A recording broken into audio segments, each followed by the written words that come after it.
Olá, ouvintes e leitores, sejam bem-vindos ao nosso diário de leitura do Ictus Podcast.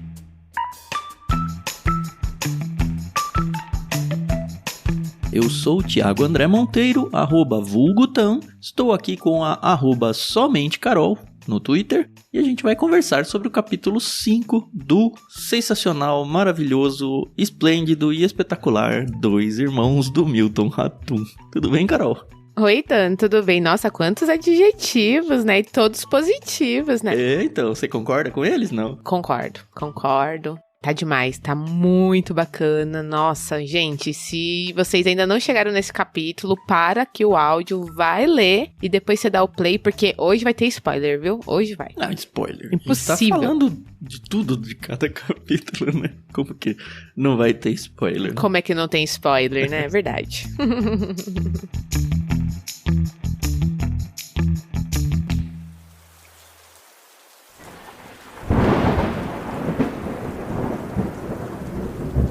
No último episódio a gente parou com um sumiço, né, do Omar. A gente não sabe o que aconteceu, ele tinha ido para os Estados Unidos e aí de repente sumiu. E aqui a gente descobre o que aconteceu. Nossa, mano, que raiva. Nossa, que raiva, viu? Olha, eu tava até falando pro Tan que eu não lembro quem que comentou no Discord que talvez a intenção do Milton Ratum fosse de que a gente começasse não gostando do Omar e gostando bastante do Yakub, pra depois mostrar a verdadeira face, que talvez ali o Yakub que ia ser o vilão, ou pelo menos aquela personalidade não querida. Bom, eu não acho que... Bom, chegamos na metade do livro e eu não vou dizer que eu odeio o Omar, mas desgosto bastante. Eu falei dele. isso pra você, ou no Twitter, não lembro. Falei, cara, o autor ele vai ter que mudar muita coisa, ele vai ter que fazer muitas reviravoltas no livro pra eu gostar do Omar. Porque, nossa, é o demônio esse moleque, meu Deus do céu. E só a Zana que não vê, né? Ou não quer ver, sei lá.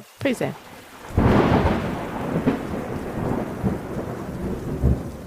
Tam, agora sim, já entrando aqui no capítulo, a gente vai ver mais uma vez o narrador ali numa conversa muito gostosa com o Halim. O Halim já tá bem idoso. Sim. Já tá ali perto dos 80 anos, não sabe mais nem o ano que nasceu. Ele nunca soube, né? Eu fiquei, assim, meio abismado com isso. Porque no capítulo passado, o aniversário da Zana é um acontecimento, né? Não só na família, mas no bairro inteiro lá, sei lá. Sim. E o Halim não sabe nem quando que ele faz aniversário, sabe? Que discrepância. Não sabe quantos anos tem, ele não sabe o dia do aniversário dele. É lá por janeiro. Tá por aí, entendeu? Entre 1º de janeiro e 31 de dezembro. Enfim, mas eu achei um pouco confusa aqui, bem no iniciozinho, porque o que acontece? A gente vai acompanhar o Yakub vindo visitar os pais, né? 6 anos depois de ter se mudado para São Paulo. E aí o Omar vem junto.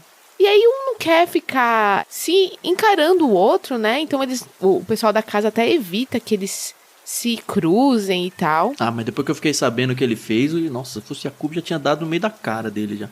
Sim, essa parte a gente ainda vai comentar. Mas achei um pouco confuso esse iniciozinho. Depois eu entendi e tal, mas esse comecinho assim me deu um pouquinho de estranheza. Porque eu falei, os dois não estavam em São Paulo, o outro não estava perdido. Aí o irmão vai pra Manaus, né, pra falar pro pai. E aí o outro tá lá. Fiquei assim, mas tá bom. Assim, não é nada que estrague a experiência da leitora.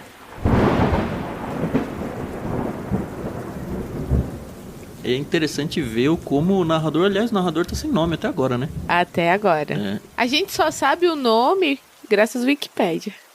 Você sabe, eu prefiro me ater ao que o autor quer. Mas eu falei no quer. prefácio. Você falou, mas... Eu falei no prefácio. Só sei que é o filho da Domingas. E é interessante de ver o narrador, porque ele suspeita que é um dos gêmeos, né? Eu acho que não vai ser nenhum dos dois, tá? Eu acho que vai ser o próprio Halim. Eu não acho que seja o Halim. Eu acho que é o Halim. Eu tenho argumentos. Pelo menos na história ela mostrou algumas coisas que talvez seja possível isso. Entendi. Mas ele acha que é um dos dois irmãos. Eu acho que ele prefere que seja o Yakub. Afinal, qualquer um preferiria, né? Com certeza.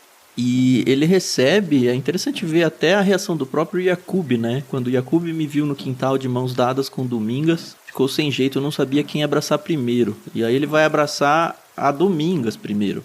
Mas você percebe que tem alguma coisa aí no ar e a gente não sabe muito bem o que é que aconteceu. E ele vem sem a esposa, né? Isso é muito legal. E a gente descobre ao longo do caminho aí quem é a esposa dele, mas a mãe fica desesperada, porque até agora ela não sabe, né? É muito boa essa resposta do Yakub. A mãe fala assim, quer dizer que eu não vou conhecer a minha nora? Aí ele fala, o outro filho vai te dar uma nora e tanto, disse Yakub secamente, uma nora tão exemplar quanto ele. Aí a Zana preferiu não responder. Isso é demais. Porque na verdade a Zana, ela sabe o que tá acontecendo, né? Sabe. Assim, ela sabe que o filho não presta, é que ela ama demais e tal, e aí, né, ela tapa o sol com a peneira. E ela não só tapa o sol com a peneira, mas ela joga a culpa no Halim, cara. Aí ela jogando a culpa no Halim, ela fala, o que eu posso fazer? Nossos filhos não se entendem. Cara, a culpa é sua, Zana. Aí ele fala, o que pode fazer é dar um pouco de atenção ao outro filho. Faz anos que nós não vemos o Yakub e você fica dando atenção pra esse imbecil do Omar aí.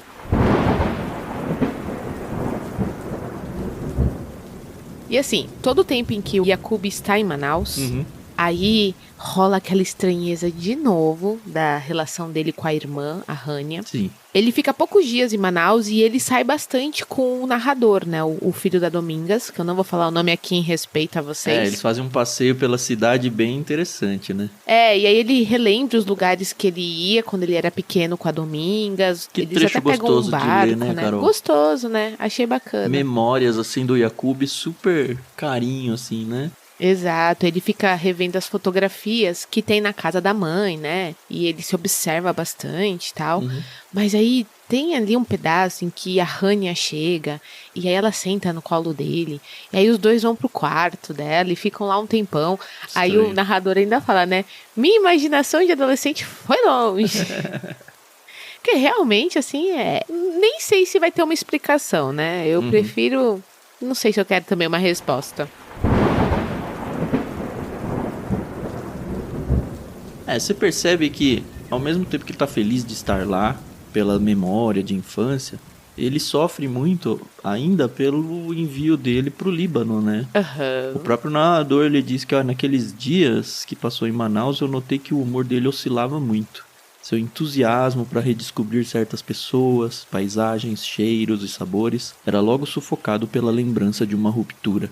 E, enfim, eu me coloco muito no lugar do Yakub, assim, ele teve muita coisa que machucou ele na vida, né, que a própria família causou nele, não só o irmão, né, o Omar, por causa do corte no rosto e tal, que, cara, imagina, ele se olha no espelho todo dia, né, ele não tem como esquecer isso. Mas a própria reação da mãe de me mandar embora, a do pai, a omissão deles, perceber que, cara, o irmão é um traste, no entanto, a mãe tem uma predileção absurda por ele, sabe? O quanto mal isso causa pra ele. Ele conquista as coisas, sabe? Ele vai atrás e tudo. A gente vê que o Halim, ele tem um orgulho do filho, mas ele é muito silencioso, talvez. Ao mesmo tempo, ele cuida da família, né? A gente vê que a família fica extremamente pobre, tá super desesperada, não tem dinheiro pra fazer nem reforma na casa, nem nada. Na loja, né? E aí, mais adiante no capítulo, ele manda dinheiro, reforma a casa, reforma a loja. E o imbecil do Omar, não, ninguém vai mexer no meu quarto. Só o Omar que não pega dinheiro dele, eu não vou usar nada. Cara, depois do que você fez, você ainda tem a pachorra de falar, não vou usar o dinheiro dele, meu. Ele tá de brincadeira.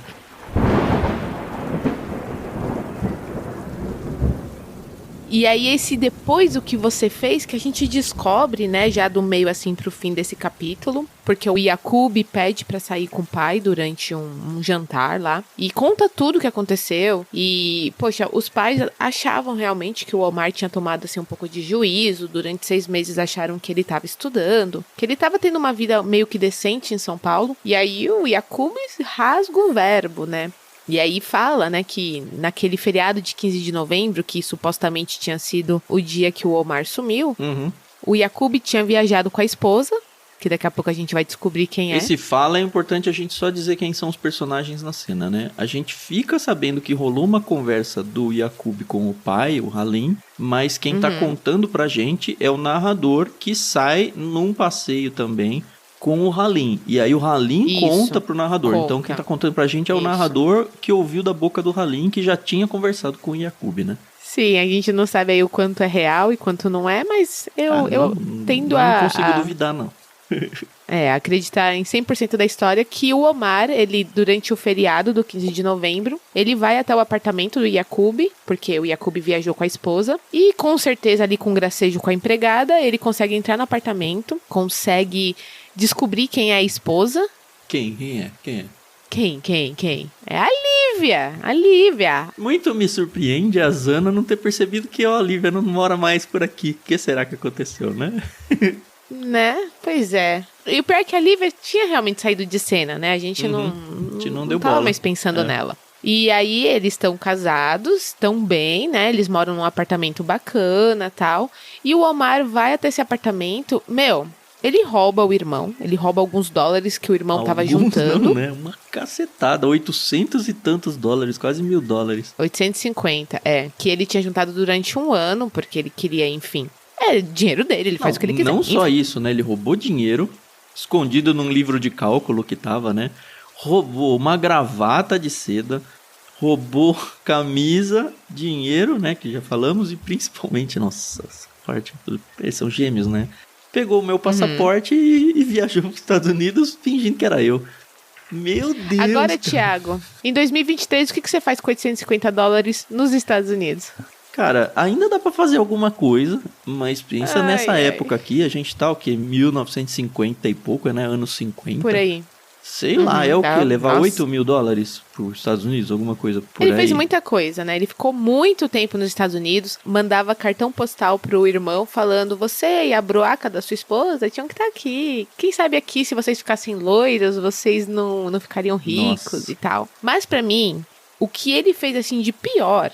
E eu sei que tudo que ele fez foi ruim, mas ele pegou as fotografias do casamento e ele simplesmente vandalizou as fotografias. Poxa, sabe? É caro. Omar encheu o rosto da Lívia de obscenidades, cobriu as fotografias do álbum de casamento com palavrões e desenhos. E a Cube ficou louco. Cara, por quê? Essa é a minha pergunta. Por quê? E depois vai falar, não vai usar o dinheiro dele pra reformar o meu quarto. Cara, você roubou o dinheiro do seu irmão, você roubou o passaporte, você, assim, falsidade ideológica, sabe? Você falou pra família que era Lívia, né? Porque, enfim, foi o próprio Omar que acabou passando essa informação pra dentro de casa, coisa que o Yacub não queria. Vandalizou o álbum de casamento, e vamos lembrar que essa época a fotografia era só analógica, né? Não era digital. Então, estragou, cara. Pra quê? Pra quê?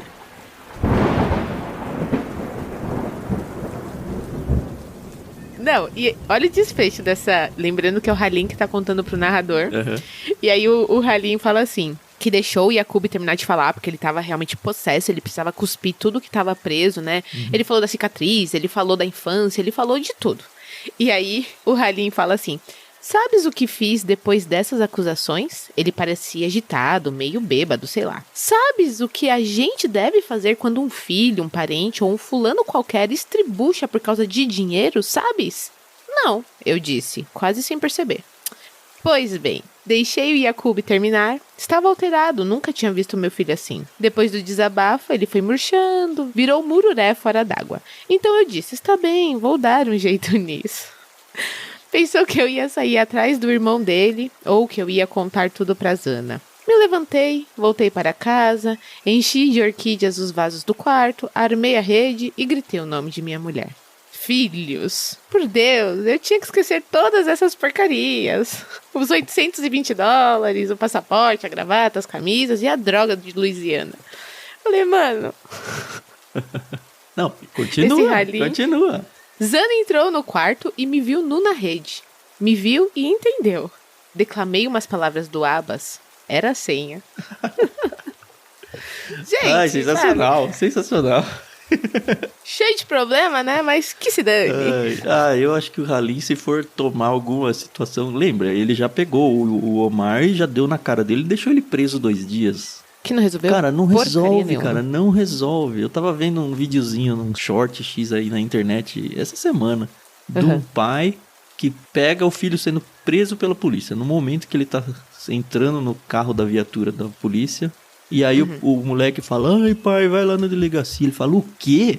na delegacia, aí depois o repórter vai entrevistar o senhor. Ele fala, cara, eu não sei, perdi o chão, a gente dá de tudo, a gente faz de tudo na infância pra fazer isso, já falei, já conversei, já castiguei, já fiz tudo, não resolve. O que eu vou fazer? E aí o pai praticamente quebrado lá, né? E é isso, né? Nossa. Vou fazer o quê? Nada. Absolutamente nada.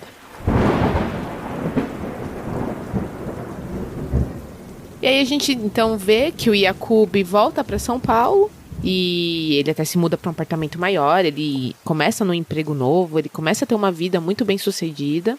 E ele quer reformar a casa e a loja, como o Tan falou, a família não tava bem das pernas. E aí eu achei essa parte bem triste, porque o Halim, ele fala, né, que é a Rania que cuida de tudo e que a loja dele não era mais aquela primeira loja que ele tinha. Também. Agora se vendia de tudo, ela virou né? empresária, né? Ela andou conforme o tempo foi andando, só que o Halim não queria. Na real, o Halim nunca deu muita atenção pra grana, né? Ele é aquele cara que vive com pouco, o importante é ter as pessoas e os amigos por perto. E ele deixa isso bem claro, né? Então meio que a Rania tirou isso dele. Não de propósito, eu entendo a Rania, enfim, ela é uma empresária, ela quer só que a loja dê certo. Mas pra loja dar certo, ela precisa evoluir e deixar o passado do Halim pra trás, senão ela vai falir. E aí com isso, essa nostalgia aí do Halim vai pro ralo. A gente pulou um detalhe interessante só, Carol, que o autor nem deu muita atenção pra isso, mas eu acho que é uma informação bem importante pra história, tá? O Omar dissera que a mulher arrastava Yakub para os clubes granfinos, onde ele conhecia clientes e fechava negócios. Naquela parte que tá falando da vida bem-sucedida do Yakub. Abre aspas. Ela não pode ter filhos, contou Omar cruamente. Mas as crias daqueles dois serão outras, vocês vão ver. E aí, enfim, ela não pode ter filhos. Isso, com certeza, acho que vai deixar o... Com certeza, acho, é triste, né? Mas, enfim, eu acho que vai deixar o Yakub triste, né? Porque, enfim, não vai conseguir ser pai junto com a Lívia lá. Bom, e aí a gente conhece a Palmulato. Que nome fantástico, né? Maravilhoso. Nossa, é tudo...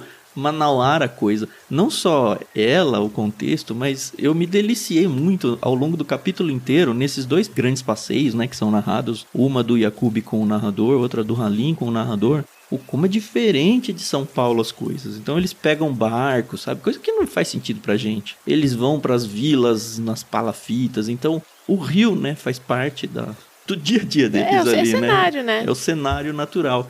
E assim, o autor, ele morou lá, né? É de lá, então pra ele é a mesma coisa que a gente escrever sobre o centro de São Paulo, sei lá. Então, eu pelo menos acho muito gostoso viver essa realidade que existe no Brasil, que me parece tão distante, mas acredito eu que até hoje, não sei se nas capitais ou nas grandes cidades de lá, mas com certeza nos interiores lá, o rio ainda tá lá, então... praticamente todo mundo deve ter barca, deve ter balsa por tudo quanto é lado, sabe? Deve ser uma realidade muito próxima disso que o autor relata pra gente. Sim, e eu também fico assim, uma nostalgia do que eu não vivi quando ele começa a falar da 25, da ladeira Porto Geral. Sim. Porque assim, antigamente essa parte do centro de São Paulo era uma parte que tinha muitos imigrantes libaneses, né? Hoje tem muitos imigrantes também, mas é um pessoal mais oriental, vindo da China, do Japão, enfim. E quem conhece hoje a 25 de março não consegue imaginar como ela era, sei lá, 50 anos atrás, 60 anos fotos, atrás. Né? Pelo menos isso a gente consegue. Mas dá uma nostalgia do que a gente nunca viveu, sabe? Cara, e antes de entrar ainda na Palmulato, né, ele traz a história de novo pra dentro do contexto de vida do Omar.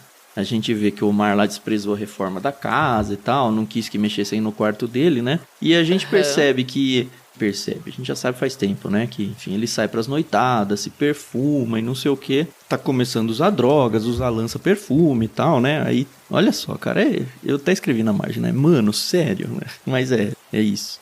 O êxtase do lança-perfume induzia Omar a surrupiar uma parte do dinheiro do mercado e da feira. Várias vezes fez isso. Depois vi Domingas tirar uma ou duas cédulas amarelas, imaginando que a patroa atribuiria o roubo ao filho. Não atribuiu a ninguém, Zana se deixava ludibriar. Às vezes, quando o filho se penteava diante do espelho da sala, a mãe se aproximava dele, cheirava-lhe o pescoço E enquanto ele se arrepiava, vaidoso e possuído pelo amor materno, ela arrumava-lhe a gola da camisa, depois a mão de Zana descia, apertava o cinturão e nesse momento dava um jeito de enfiar um maço de cédulas no bolso da calça. Mano, não. É assim, é tudo responsabilidade dela, sabe? Sim. Meu Deus do céu. Não tem limites. Então, até que ele começa, né? De repente o Omar muda. E ele começa a andar alinhado. Muda e ele troca várias mulheres por uma só, né? Mas assim, ele arranja um emprego num banco estrangeiro, ele começa a se vestir bem alinhado, bem vestido, né? Começa... bem vestido, ele começa a ter dinheiro, ele compra até um carro.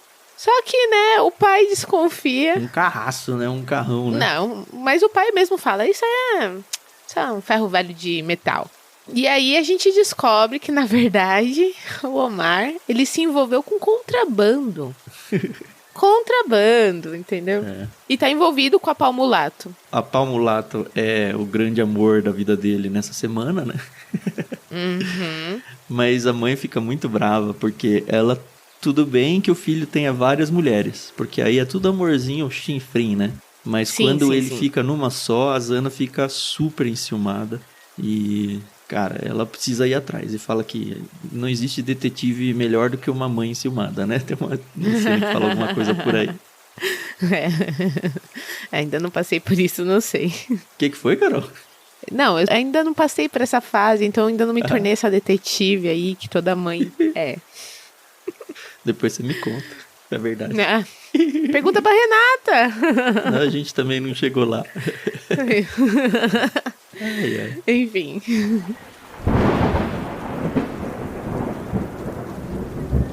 Aparece um tal de Wickham, né? Que é um...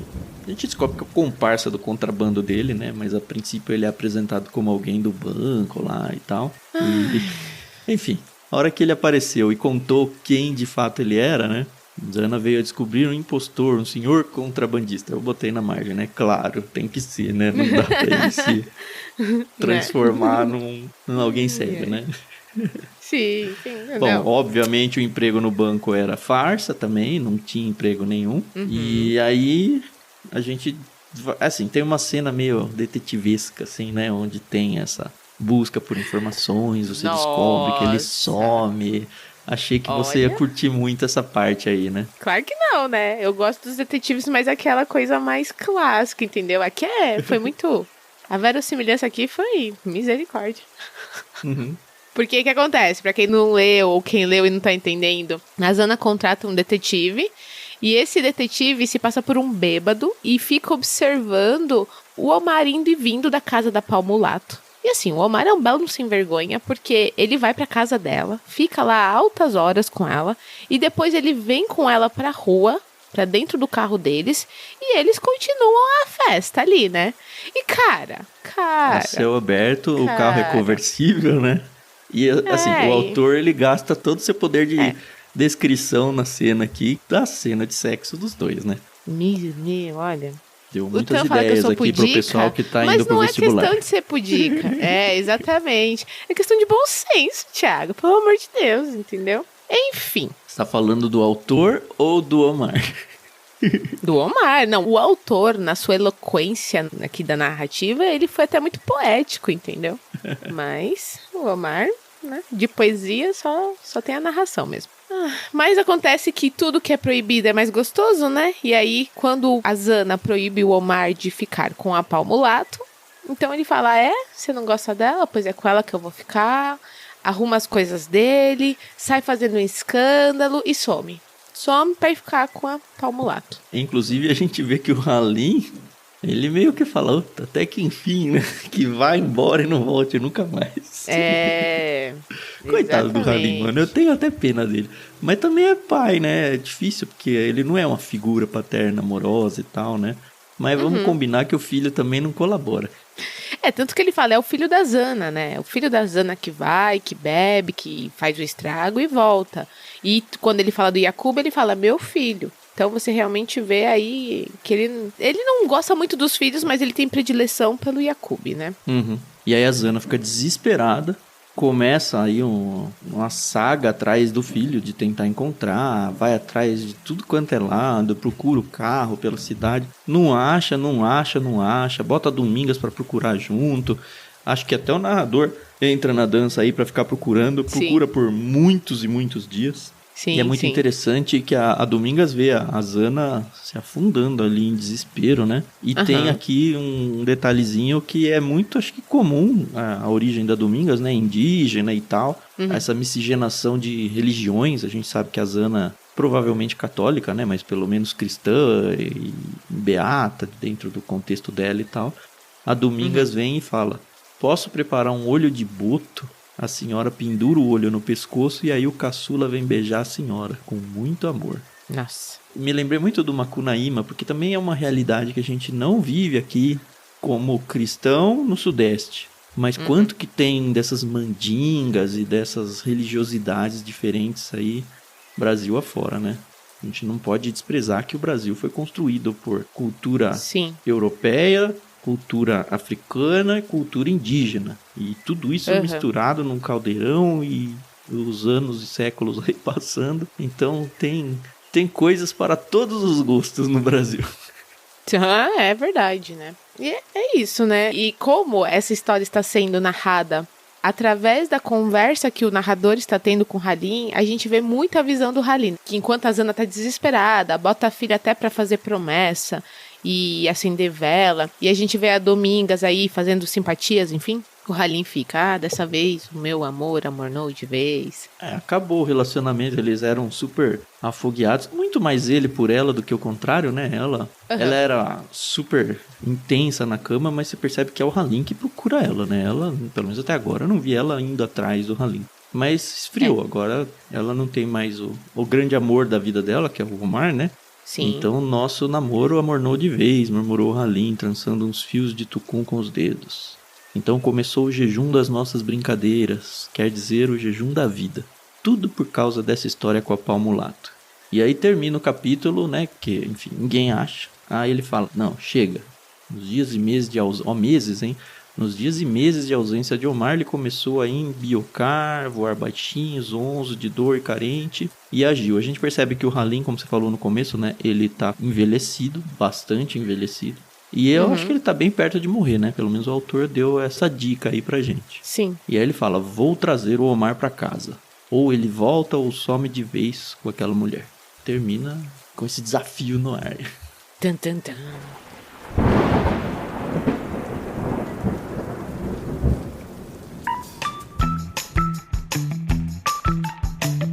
Mas é isso. Eu acho que tá sendo legal. Eu acho não. Está sendo legal.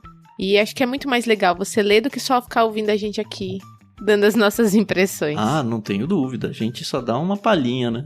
Mas é isso. A gente volta aí com o capítulo 6.